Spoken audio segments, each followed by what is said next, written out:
Centre. அன்பு மாணவ மாணவிகளை ஒரு நிமிடம் கவனியுங்கள். நமது ஸ்ரீ விவேகானந்தர் tutorial and coaching centre, school for private, fully air conditioned with smart classrooms. 8வது தேறியவர்கள் அல்லது 9வது தவறியவர்கள் நேரடியாக SSLC-யில் சேரலாம். +1 தவறியவர்கள் அல்லது தேறியவர்கள் நேரடியாக +2 சேரலாம். வகுப்புகள் முழு நாள் நடைபெறும்.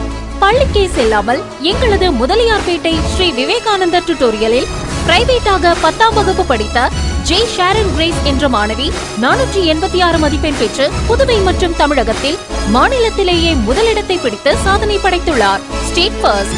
அதே போன்று பள்ளிக்கே செல்லாமல் எங்களது முதலியார்பேட்டை ஸ்ரீ விவேகானந்தர் டியூட்டோரியலில் பிரைவேட்டாக 12ஆம் வகுப்பு படித்த எஸ் ஜாய் பர்லின் லூசியா என்ற மாணவி 1094 மதிப்பெண் பெற்று புதுவை மற்றும் தமிழகத்தில் 2ஆம் இடம், ஸ்டேட் செகண்ட் பெற்றுள்ளார். Separate classes for boys and girls. 12ஆம் வகுப்பு, 11ஆம் வகுப்பு மற்றும் 10ஆம் வகுப்பு தோல்வியா? இனி கவலை வேண்டாம். தோல்வியுற்ற பாடங்களில் வருகிற ஜூன் மாத தேர்வில் வெற்றி பெற சிறந்த முறையில் பயிற்சி அளிக்கப்படுகிறது. Popular centre for success since 1989. Contact VCC Nagarajan. Vivekanandar coaching centre and tutorial, Vellalar street, Mudaliarpet, Pondicherry 4.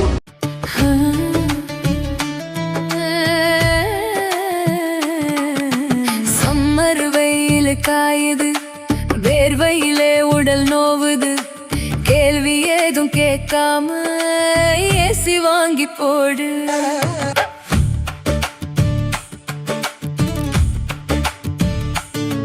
தனம் சேல் சென்டர் இருக்கு, கவலை உனக்கு எதுக்கு? மல்டி பிராண்ட் எல்லாம் சூப்பரான கெட்டப், ஈஸியான EMI, நமக்கு விலையும் ரொம்ப குறைவா இருக்கு. கூலர், ஃப்ரிட்ஜ், வாஷர் எல்லாம் வேற லெவல், கோஸ் பம்ப். தனம் சேல் சென்டர் இருக்கு, சம்மர் டென்ஷன் எதுக்கு?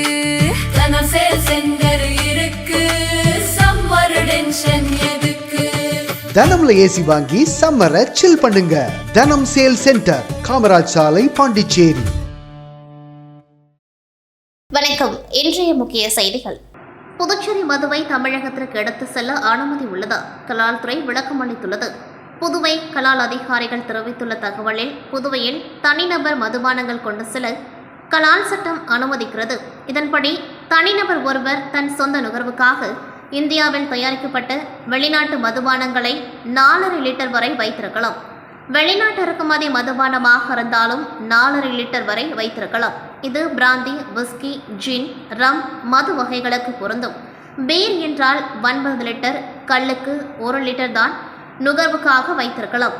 சாராயம் 4 லிட்டர் வைத்திருக்கலாம். அந்த அளவை கடந்து வைத்திருந்தால் அபராதத்துடன் வழக்கு தொடரலாம். இவை அனைத்துமே புதுவை எல்லைக்கு தான் பொருந்தும். அந்த மதுபானங்களை தமிழக பகுதிக்கு கொண்டு சென்றால் பொருந்தாது. அண்டை மாநிலங்களிலிருந்து தமிழகத்திற்குள் மதுபானம் கொண்டு வருவது சட்டப்படி குற்றமாகும். அந்தந்த மாநில கலால்துறையின் அனுமதி இல்லையென்றால் கடத்தலாக கருதி வழக்கு பதிவு செய்வர். தமிழகத்தில் சாராயம், கல்லுக்கு தடை உள்ளது. புதுவையில் 4 லிட்டர் சாராயம், 1 லிட்டர் கல் கொண்டு செல்லலாம். புதுவை கலால் விதியை காரணம் காட்டி தமிழக பகுதிக்கு மதுபானங்களை கொண்டு செல்வது தவறு. ஐகோர்ட் கூறிவிட்டது என புதுவை மதுவுடன் தமிழக எல்லையில் நுழைந்தால் சிறைக்குதான் செல்ல நேரிடும். இரு மாநிலங்களுக்கும் பொதுவான தெளிவான வழிகாட்டுதல் வரும் வரை இது கடைபிடிக்கப்படும் என தெரிவித்தனர். புதுச்சேரி அடுத்த கிருமம்பாக்கம் அருகே மணப்பட்டு மாரியம்மன் கோவில் தெருவை சேர்ந்தவர் மணிகண்டன் வில்லையனூரில் உள்ள தனியார் நிறுவனத்தில் வேலை செய்து வந்தார். இன்று காலை திடீரென மணிகண்டன் வீட்டிலிருந்து அலறல் சத்தம் கேட்டு அக்கம் பக்கத்தினர் திரண்டு வந்து பார்த்தனர். அப்பொழுது மணிகண்டன் இரத்த வெள்ளத்தில் பிணமாக கிடந்ததை கண்டு அதிர்ச்சி அடைந்தனர். அருகில் ரத்தம் தோய்ந்த கடப்பாறை கிடந்தது. இது குறித்து தகவல் அறிந்த மணிகண்டனின் அம்மா சாந்தி வீட்டிற்கு விரைந்து வந்தார். அங்கு மகன் பிணமாக கிடப்பதை பார்த்து அலறி துடித்தார். பின்னர் அவர் அளித்த புகாரின் பேரில் கிருமம்பாக்கம் போலீசார் சம்பவ இடத்திற்கு விரைந்து வந்து உடலை கைப்பற்றி பிரேத பரிசோதனைக்காக கதிர்காமம் அரசு மருத்துவமனைக்கு அனுப்பி வைத்தனர். இது தொடர்பாக போலீசார் வழக்கு பதிவு செய்து விசாரணை நடத்தியதில் கொலை செய்யப்பட்ட இன்ஜினியர் மணிகண்டன் அதே பகுதியில் உள்ள பெண் ஒருவருடன் பேசி வந்ததாக கூறப்படுகிறது. இதனால் மணிகண்டனுக்கும் அந்த பெண்ணின் கணவருக்கும் அடிக்கடி தகராறு இருந்து வந்துள்ளது. இந்த நிலையில் மணிகண்டன் தாயார் விவசாய வேலைக்கு செல்வதை நோட்டமிட்ட அவர் வீட்டில் யாரும் இல்லாததால் வாய்ப்பை பயன்படுத்தி தூங்கிக் கொண்டிருந்த மணிகண்டனை கடப்பாறையால் அடித்து கொலை செய்தது தெரியவந்தது. இது தொடர்பாக போலீசார் தொடர்ந்து விசாரணை நடத்தி வருகின்றனர். புதுச்சேரியில் கோடை வெயில் கடுமையாக சுட்டெரித்து வருகிறது. உடல் வெப்பத்தை குறைக்க தர்பூசணி, இளநீர் போன்றவற்றுடன் எலுமிச்சை ஜூஸ் மக்கள் அதிக அளவில் அருந்தி வருகின்றனர். இதனால் சந்தையில் எலுமிச்சைக்கான டிமாண்ட் எதிர்பாராத வகையில் இந்த வருடம் அதிகமாக உயர்ந்துள்ளது. புதுச்சேரியில் தற்போது பெரிய எலுமிச்சை ஒன்று ரூபாய் 15க்கும் அதற்கு அடுத்த நிலையில் உள்ள பழம் ரூபாய் 10க்கும் விற்பனையாகிறது. உள்ளூர் சிறிய எலுமிச்சை பழங்கள் கிலோ ரூபாய் 200க்கு மேல் விற்பனையாகிறது. வெளி மாநிலங்களில் இருந்து எலுமிச்சை வரத்து அதிகமாக இருந்தது. அதனால் விலை குறைவாக இருந்தது. தற்பொழுது வெளியூர் வரத்து முற்றிலும் நின்றுவிட்டது. அத்துடன் உள்ளூர் பழங்களும் பொடியாக உள்ளன. அத்துடன் கோடை தொடக்கத்தில் எலுமிச்சை பழத்தை அதிகம் வாங்க தொடங்கியுள்ளனர். அதனால் போதிய தட்டுப்பாடு ஏற்பட்டுள்ளது. இதனால் விலை உயர்வு அதிகமாக உள்ளதாக வியாபாரிகள் தெரிவித்துள்ளனர். புதுச்சேரியில் ஜூன் 1ஆம் தேதி முதல் 30ஆம் தேதி வரை மக்கள் தொகை கணக்கெடுப்பு பணி மேற்கொள்ளப்பட உள்ளதாக மாவட்ட நிர்வாகம் அறிவித்துள்ளது. இது தொடர்பாக மாவட்ட ஆட்சியர் குலோத்துங்கன் வெளியிட்டுள்ள செய்திக்குறிப்பில், புதுச்சேரியில் கணக்கெடுப்பு அலுவலர்கள் வீடுதோறும் சென்று தகவல்களை சேகரிக்கும் பணி ஜூன் 1ஆம் தேதி முதல் 30ஆம் தேதி வரை மேற்கொள்ளப்படும். இந்த கணக்கெடுப்பின் பொழுது வீட்டமைப்பு, குடிநீர் வசதி, கழிப்பறை, சமையல் எரிபொருள், மின்சாரம் மற்றும் இணைய வசதி உள்ளிட்ட மொத்தம் 33 விவரங்கள் சேகரிக்கப்படும். கணக்கெடுப்பு அலுவலர்கள் கேட்கும் கேள்விகளுக்கு உண்மையான மற்றும் துல்லியமான பதில்களை வழங்குவது கட்டாயமாகும். வீடுகளில் கணக்கெடுப்பு அலுவலர்கள் பணிகளை மேற்கொள்ள அனுமதி வழங்க வேண்டும். தேவையான போது கணக்கெடுப்பு படிவங்களை சரியாக நிரப்பி ஒப்படைக்க வேண்டும். கணக்கெடுப்பில் சேகரிக்கப்படும் அனைத்து தகவல்களும் முழுமையான ரகசியத்துடன் பாதுகாக்கப்படும். வழக்குகளிலும் இந்த தகவல்கள் சான்றாக பயன்படுத்தப்பட மாட்டாது என்பதும் உறுதியாக அறிவிக்கப்படுகிறது. கணக்கெடுப்பு பணிகளில் ஒத்துழைக்காமல் இருப்பது, தவறான தகவல் வழங்குவது அல்லது அலுவலர்களுக்கு அனுமதி மறுப்பது போன்ற செயல்கள் சட்டப்படி குற்றமாகும். இத்தகைய விதி மீறல்களுக்கு ரூபாய் 1000 வரை அபராதம் விதிக்கப்படும். எனவே அனைத்து பொதுமக்களும் இந்த தேசிய முக்கியத்துவம் வாய்ந்த பணியில் ஆர்வத்துடன் பங்கேற்று துல்லியமான தகவல்களை பணிகள் வெற்றிகரமாக ஒத்துழைக்க வேண்டுமென குறிப்பிடப்பட்டுள்ளது. மாநில பிராந்திய மொழிகளை எப்பொழுதும் பாஜக விட்டுக் கொடுக்காது என பாஜக மாநில தலைவர் ராமலிங்கம் நம்பிக்கை தெரிவித்துள்ளார். இது தொடர்பாக அவர் வெளியிட்டுள்ள அறிக்கையில், புதுச்சேரியின் தனித்துவமான அடையாளம் மற்றும் கலாச்சார உரிமைகள் 1956ஆம் ஆண்டு கையெழுத்திடப்பட்டு ஒப்படைப்பு ஒப்பந்தத்தின் கீழ் முழுமையாக பாதுகாக்கப்படுகிறது என்பதை நாங்கள் உறுதிப்படுத்துகின்றோம். இந்த ஒப்பந்தத்தின் பிரிவு 28 கீழ் பிரெஞ்சு மொழி என்பது ஒரு கலாச்சார உரிமையாக அங்கீகரிக்கப்பட்டுள்ளது. சர்வதேச சட்ட கோட்பாடுகளின்படி இந்திய அரசு இந்த ஒப்பந்தத்தின் வாக்குறுதிகளை காக்க கடமைப்பட்டுள்ளது. எனவே எந்தவொரு நிர்வாக சுற்றறிக்கையும் அல்லது கொள்கை மாற்றமும் இந்த சர்வதேச உடன்படிக்கையை மீற முடியாது. புதுச்சேரியின் தனித்தன்மையை காக்க பாஜக எப்பொழுதும் குரல் கொடுக்கும். பிரெஞ்சு கலாச்சார அடையாளத்தையும் தமிழ், தெலுங்கு, மலையாளம், பிரெஞ்சு மற்றும் ஆங்கிலம் உள்ளிட்ட பிராந்திய மற்றும் அலுவல் மொழிகளின் உரிமைகளையும் ஒருபொழுதும் விட்டுக் கொடுக்காது என குறிப்பிடப்பட்டுள்ளது. போக்குவரத்து விதிமுறைகளை மீறியதற்காக கடந்த ஒரு வாரத்தில் 2651 வழக்குகள் பதிவு செய்யப்பட்டு 26,51,000 அபராதம் விதிக்கப்பட்டுள்ளது. இதுகுறித்து போக்குவரத்து சீனியர் எஸ்பி திவ்யா வெளியிட்டுள்ள செய்திக்குறிப்பில், சாலை பயணிகளின் பாதுகாப்பை கருத்தில் கொண்டு புதுச்சேரி முழுவதும் முக்கிய சந்திப்புகள் மற்றும் விபத்து அபாயம் உள்ள பகுதிகளில் போக்குவரத்து காவல்துறை தீவிர கண்காணிப்பில் ஈடுபட்டது. கடந்த ஒரு வாரத்தில் மட்டும் போக்குவரத்து விதிகளை மீறியதற்காக மொத்தம் 2651 வழக்குகள் பதிவு செய்யப்பட்டு 26,51,000 ரூபாய் அபராதம் விதிக்கப்பட்டுள்ளது. இதில் அதிகபட்சமாக ஹெல்மெட் அணியாமல் வாகனம் ஓட்டியதற்காக 1459 வழக்குகள் பதிவு செய்யப்பட்டு 14,59,000 ரூபாய் அபராதம் வசூலிக்கப்பட்டது. அதற்கு அடுத்தபடியாக கவனத்தை சிதறடிக்கும் மொபைல் பயன்பாடு பெரும் சிக்கலாக உருவெடுத்துள்ளது. மொபைல் போன் பேசிக்கொண்டே வாகனம் ஓட்டிய 1095 நபர்கள் மீது நடவடிக்கை எடுக்கப்பட்டு 10,95,000 ரூபாய் அபராதம் விதிக்கப்பட்டுள்ளது. இது தவிர அதிவேகமாக சென்ற 50 நபர்களிடமிருந்து 50,000 ரூபாயும், மது அருந்துவிட்டு வாகனம் ஓட்டிய 47 நபர்களிடமிருந்து 47,000 ரூபாயும் அபராதமாக பெறப்பட்டுள்ளது. இந்த வார அமலாக்க நடவடிக்கையில் மிக முக்கியமான ஒன்றாக சிறுவர்கள் வாகனம் ஓட்டியது தொடர்பாக 112 வழக்குகள் கையாளப்பட்டுள்ளன. இச்சம்பவங்களில் சம்பந்தப்பட்ட சிறுவர்களின் பெற்றோர்கள் நேரடியாக காவல் நிலையத்திற்கு வரவழைக்கப்பட்டு அவர்களுக்கு தீவிர ஆலோசனைகளும் எச்சரிக்கைகளும் வழங்கப்பட்டன என குறிப்பிடப்பட்டுள்ளது. மகளிர் இடஒதுக்கீடு சட்ட மசோதா தோல்விக்கு மோடி அரசுதான் காரணம் என முன்னாள் முதல்வர் நாராயணசாமி கூறியுள்ளார். இதுகுறித்து அவர் சமூக வலைதளத்தில் விடுத்துள்ள வீடியோவில், மகளிர் இடஒதுக்கீடு சட்டத்தை 2023 நிறைவேற்ற இந்தியா கூட்டணி சார்பில் வலியுறுத்தினோம். அப்பொழுது மோடி அரசு தயாராக இல்லை. அவர்கள் தொகுதி மறுவரை செய்து 2031 நிறைவேற்றுவோம் என்றனர். இப்பொழுது 543 தொகுதிகளை 816 தொகுதிகளாக மாற்றி மாநிலங்களுக்கு ஏற்றவாறு எண்ணிக்கையை உயர்த்தி 2029 மகளிர் இடஒதுக்கீடு மசோதாவை கொண்டுவர முயன்றனர்.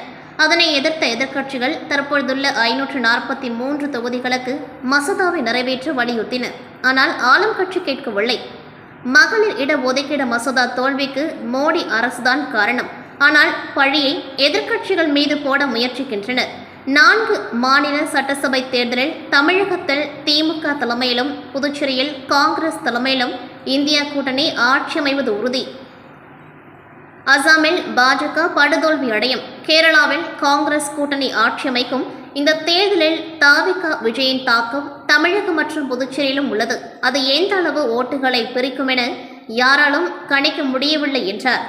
தமிழ்நாடு தௌஹீத் ஜமாத் புதுச்சேரி மாவட்டத்தின் பொதுக்குழு கூட்டம் மாநில நிர்வாகிகளின் முன்னிலையில் நடைபெற்றது. மாவட்ட தலைவர் அபீப் ரஹ்மான் தலைமையில் நடைபெற்ற கூட்டத்தில் மாநில துணை பொதுச் செயலாளர் அப்துல் ரஹீம், மாநில செயலாளர் சித்திக் முன்னிலை வகித்தனர். மாவட்ட செயலாளர் இர்ஷாத் அகமத் கடந்த ஒரு ஆண்டு கால செயல்பாடுகளின் ஆண்டு அறிக்கையும், மாவட்ட பொருளாளர் அபுபக்கர் சித்திக் வரவு செலவு கணக்கு அறிக்கையும் தாக்கல் செய்தனர். இப்பொதுக்குழுவில் புதுச்சேரியில் கல்வி, வேலைவாய்ப்பில் தற்பொழுது முஸ்லிம் சமூகத்திற்கு வழங்கப்படும் 2% இடஒதுக்கீட்டை 6% உயர்த்தி வழங்க வேண்டும். திருபுவனை அல்லது அருகில் உள்ள பகுதியில் முஸ்லிம் சமுதாய மக்களை நல்லடக்கம் செய்வதற்கு உடனடியாக புதிய தகுதியான நிலத்தை ஒதுக்கி வழங்க வேண்டும். புதுச்சேரி நகரமும் அதன் சுற்றுப்புற குடியிருப்பு பகுதிகளில் உள்ள ரெஸ்டோ பார்களின் உரிமத்தை ரத்து செய்ய வேண்டும் உட்பட பல்வேறு தீர்மானங்கள் நிறைவேற்றப்பட்டன. மேலும் புதுச்சேரி மாவட்டத்தின் புதிய நிர்வாகிகளாக மாவட்ட தலைவர் அபுபக்கர் சித்திக், மாவட்ட செயலாளர் இர்ஷாத் அகமத், மாவட்ட பொருளாளர் முகமது முபாரக், மாவட்ட துணைத் தலைவர் அபீப் ரஹ்மான், மாவட்ட துணை செயலாளர் ஹபீப் ரஹ்மான், மாவட்ட துணை செயலாளர் ஷாஜஹான் ஆகியோர் தேர்வு செய்யப்பட்டனர். இதில் கிளை நிர்வாகிகள் 60க்கும் மேற்பட்டோர் கலந்து கொண்டார்கள். ஆந்திர பிரதேசத்தில் அடிக்கடி ஏற்படும் மின்வெட்டு மற்றும் இயந்திரங்கள் மூலம் பயிர் அறுவடை செய்வதால் பெட்ரோல் மற்றும் டீசலுக்கு அதிக தேவை ஏற்பட்டுள்ளது. பெட்ரோல் டீசல் விநியோகத்திலும் அங்கு கட்டுப்பாடு ஏற்பட்டுள்ளது. கடல் மற்றும் ஆற்று பகுதியில் இறால் மற்றும் மீன் குட்டைகளில் அதிக ஜெனரேட்டர்களை பயன்படுத்தி வருகின்றனர். இந்த சூழ்நிலை காரணமாக ஆந்திராவை ஒட்டியுள்ள புதுச்சேரி பிராந்தியமான ஏனாமில் பெட்ரோல் மற்றும் டீசல் வாங்க வருவதால் உள்ளூர் மக்களுக்கு தட்டுப்பாடு ஏற்பட்டுள்ளது. பெட்ரோல் நிலையங்களில் கூட்டம் அலைமோதுகிறது. கேன்களை வரிசையில் வைத்து நுகர்வோர் காத்திருக்கின்றனர். பெட்ரோல் நிலையங்களில் காவல்துறை முன்னிலையில் எரிபொருள் விநியோகம் நடத்த ஏனாம் நிர்வாகம் தற்பொழுது நடவடிக்கை எடுத்துள்ளது. ஏனாம் காவல் கண்காணிப்பாளர் வரதராஜன் மேற்பார்வையில் மக்களுக்கு தடையின்றி எரிபொருள் கிடைக்க ஏற்பாடு செய்யப்பட்டது. எண்ணெய் நிறுவனங்களிடமிருந்து வரும் விநியோகத்தில் ஏற்பட்ட சிக்கல்கள் காரணமாக கடந்த சில நாட்களாக எரிபொருள் தட்டுப்பாடு நிலவி வருகின்றது. இதனால் இன்று முதல் ஏனாம் உள்ளூர் மக்களுக்கு பெட்ரோல் மற்றும் டீசல் ஆகியவை உள்ளூர் பெட்ரோல் நிலையங்களில் காலை 5 மணி முதல் காலை 8 மணி வரை மட்டுமே விற்பனை செய்யப்படும் என அறிவிக்கப்பட்டுள்ளது. அண்டை மாநிலமான ஆந்திர பிரதேசத்தை விட ஏனாமில் எரிபொருள் விலை ரூபாய் 12 முதல் 14 வரை குறைவாக உள்ளது. எனவே ஆந்திர பிரதேசத்தை சேர்ந்த ஆயிரக்கணக்கான மக்கள், குறிப்பாக விவசாயிகள், பிளாஸ்டிக் கேன் மற்றும் பேரல்களுடன் எரிபொருள் வாங்க ஏனாமிற்கு திரண்டு வருகின்றனர். பல்வேறு சங்கங்கள் இப்பிரச்சனையை எழுப்பியதைத் தொடர்ந்து பிராந்திய நிர்வாக அதிகாரி சிவராஜ் மீனா பெட்ரோல் நிலைய உரிமையாளர்களுடன் ஆலோசனை நடத்தி காலை 5 மணி முதல் 8 மணி வரையிலான இந்த நேரத்தை ஏனாம் மக்களுக்கு பிரத்யேகமாக ஒதுக்கீடு செய்து உத்தரவிட்டார். ஆந்திர பிரதேசத்தில் இருந்து வாங்குபவர்கள் வருவதற்கு முன்பாகவே உள்ளூர் மக்கள் எரிபொருளை பெற்றுக்கொள்ளும் வகையில் ஏனாம் நிர்வாகம் அதிகாலை நேரங்களை அவர்களுக்காக இன்று முதல் ஒதுக்கியுள்ளது. புதுச்சேரி கோட்டுப்பாளையம் பகுதியில் அமைந்துள்ளது ஸ்ரீ நாகத்தம்மன் திருக்கோவில். இத்திருக்கோவிலில் சித்திரை பெருவிழாவை முன்னிட்டு 23ஆம் ஆண்டு நிகழ்வாக ஸ்ரீ மீனாட்சி சுந்தரேஸ்வரர் திருக்கல்யாண வைபவமும் 10ஆம் ஆண்டு ஸ்ரீதேவி பூதேவி சமேத ஸ்ரீ வரதராஜ பெருமாள் திருக்கல்யாண வைபவம் நடைபெற்றது. யாகசாலையில் வைக்கப்பட்ட மாங்கல்யம் வேத பாராயணம் பாட சுவாமிகளுக்கு அர்ச்சகர்கள் அணிவித்து மகா தீப ஆராதனை காண்பிக்கப்பட்டது. இதில் பக்தர்கள் அனைவரும் கலந்து கொண்டு மீனாட்சி, சுந்தரேஸ்வரர் மற்றும் வரதராஜ பெருமாளை வழிபட்டு திருக்கல்யாண மாங்கல்யத்தை பிரசாதமாக பெற்று சென்றனர்.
புதுச்சேரி மேரி உழவர்கரை பகுதியில் அமைந்துள்ளது அருள்மிகு ஸ்ரீ மீனாட்சி சுந்தரேஸ்வரர் மற்றும் முத்து மாரியம்மன் தேவஸ்தானம். இந்த திருக்கோவிலில் சித்திரை பெருவிழாவை முன்னிட்டு திருக்கல்யாண மகோற்சவம் நடைபெற்றது. ஊர் பொதுமக்கள் சீர்வரிசை ஊர்வலமாக கொண்டுவர மீனாட்சி சுந்தரேஸ்வரருக்கு மாலை மாற்று நிகழ்வு நடைபெற்று யாகசாலையில் சிவாச்சாரியர்கள் வேத மந்திரங்கள் ஓத சுந்தரேஸ்வரர் மீனாட்சி அம்மனுக்கு மாங்கல்யம் அணிவிக்கும் நிகழ்வு நடைபெற்றது.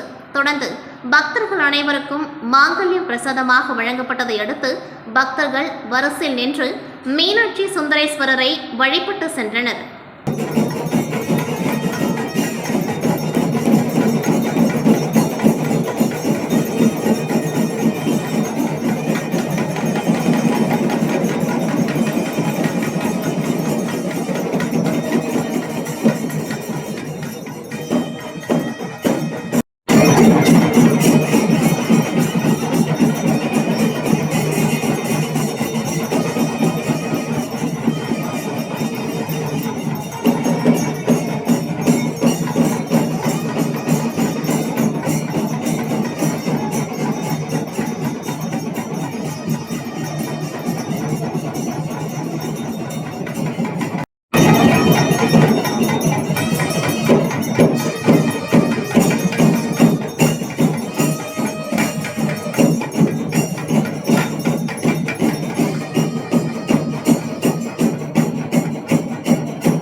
புதிய அமைச்சரவைக்காக புதுச்சேரி சட்டசபை வளாகத்தை அழகுபடுத்தும் பணிகள் நடந்து வருகின்றது.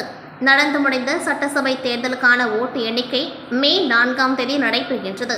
அதனைத் தொடர்ந்து புதிய அமைச்சரவை மே மாத இறுதிக்குள் பதவியேற்கும் என்று தெரிகின்றது. அதனை ஒட்டி புதிய அமைச்சரவை பதவியேற்பு விழாவிற்காக சட்டசபை சீரமைத்து தயார் செய்யும் பணிகள் நேற்று முன்தினம் முதல் துவங்கியுள்ளது. அதில் பழமை வாய்ந்த பாரம்பரியமான புதுச்சேரி சட்டசபை கட்டட வளாகத்தில் உள்ள மொசைக் தரைகளை பாலிஷ் செய்யும் பணி வேகமாக நடந்து வருகின்றது. மேலும் அமைச்சர் தேனி ஜெயக்குமார் அலுவலகமும் நேற்று காலி செய்யப்பட்டது.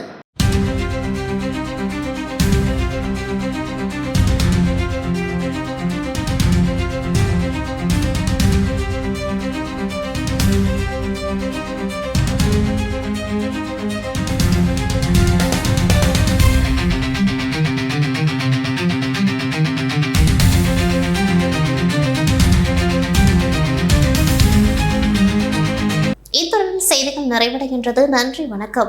Anandar coaching centre. அன்பு மாணவ மாணவிகளை ஒரு நிமிடம் கவனியுங்கள். நமது ஸ்ரீ விவேகானந்தர் tutorial and coaching centre, school for private, fully air conditioned with smart classrooms. 8வது தேறியவர்கள் அல்லது 9வது தவறியவர்கள் நேரடியாக SSLC-யில் சேரலாம். +1 இல் தவறியவர்கள் அல்லது தேறியவர்கள் நேரடியாக +2-ல் சேரலாம். வகுப்புகள் முழு நாள் நடைபெறும். பள்ளிக்கே செல்லாமல் எங்களது முதலியார்பேட்டை ஸ்ரீ விவேகானந்தா டியூட்டோரியலில் பிரைவேட்டாக 10ஆம் வகுப்பு படித்த ஜே ஷாரன் கிரேஸ் என்ற மாணவி 486 மதிப்பெண் பெற்று புதுவை மற்றும் தமிழகத்தில் மாநிலத்திலேயே முதலிடத்தை பிடித்து சாதனை படைத்துள்ளார். State first. அதே போன்று பள்ளிக்கே செல்லாமல் எங்களது முதலியார்பேட்டை ஸ்ரீ விவேகானந்தா டியூட்டோரியலில் பிரைவேட்டாக 12ஆம் வகுப்பு படித்த எஸ் ஜாய் பர்லின் லூசியா என்ற மாணவி 1094 மதிப்பெண் பெற்று புதுவை மற்றும் தமிழகத்தில் 2ஆம் இடம் ஸ்டேட் செகண்ட் பெற்றுள்ளார். Separate classes for boys and girls. 12ஆம் வகுப்பு 11ஆம் வகுப்பு மற்றும் 10ஆம் வகுப்பு தோல்வியா? இனி கவலை வேண்டாம். தோல்வியுற்ற பாடங்களில் வருகிற ஜூன் மாத தேர்வில் வெற்றி பெற சிறந்த முறையில் பயிற்சி அளிக்கப்படுகிறது. Popular centre for success since 1989. Contact VCC Nagarajan. Vivekanandar coaching centre and tutorial, Vellalar street, Mudaliarpet, Pondicherry 4.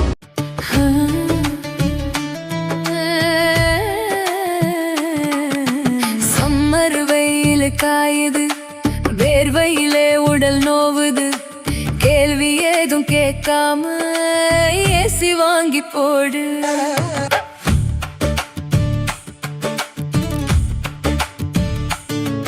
தனம் சேல் சென்டர் இருக்கு, கவலை உனக்கு எதுக்கு? மல்டி பிராண்ட் எல்லாம் சூப்பரான கெட்டப்பு, ஈஸியான EMI, நமக்கு விலையும் ரொம்ப குறைவா இருக்கு. கூலர், ஃப்ரிட்ஜ், வாஷர் எல்லாம் வேற லெவல் கோஸ் பம்பு. தனம் சேல் சென்டர் இருக்கு, சம்மர் டென்ஷன் எதுக்கு? தனம் சேல் சென்டர் இருக்கு, சம்மர் டென்ஷன் எதுக்கு? தனம்ல ஏசி வாங்கி சம்மரை சில் பண்ணுங்க. தனம் சேல் சென்டர், காமராஜ் சாலை, பாண்டிச்சேரி.